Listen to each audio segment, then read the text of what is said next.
बहुत समय पहले की बात है। एक छोटे से राज्य में एक राजा राज करता था। राजा का नाम विक्रम था। वह निडर, न्यायप्रिय और प्रजा के प्रति दयालु था। लेकिन उसकी सबसे खास बात थी उसकी बचपन की दोस्ती। राजा विक्रम का एक परम मित्र था, अर्जुन।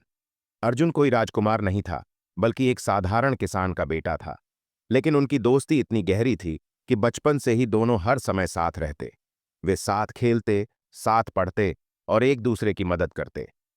समय बीतता गया और राजा विक्रम अपने सिंहासन पर बैठ गया, जबकि अर्जुन अपने पिता के साथ खेतों में काम करने लगा। दोनों की जिंदगी अलग हो गई, पर उनकी दोस्ती कभी खत्म नहीं हुई।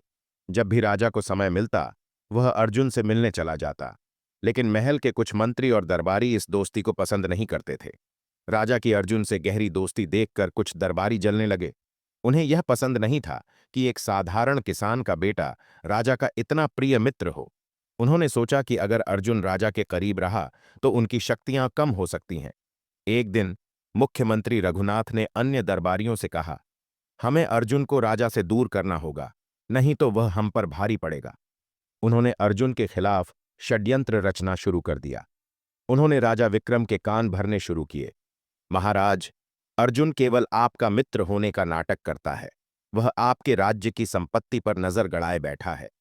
राजा विक्रम ने पहले इन बातों पर ध्यान नहीं दिया, लेकिन जब अलग अलग दरबारियों ने यही बात कही तो उनके मन में भी संदेह आने लगा। एक दिन राजा विक्रम ने अर्जुन को महल में बुलाया और कहा, अर्जुन, मैं तुमसे एक सवाल पूछना चाहता हूं। अगर तुम्हें मौका मिले तो क्या तुम राजा बनना चाहोगे?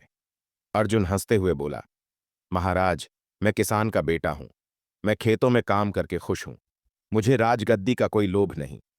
लेकिन राजा के मन में संदेह बना रहा। उन्होंने अर्जुन की परीक्षा लेने का निश्चय किया। जुड़े रहें आगे की कहानी जानने के लिए।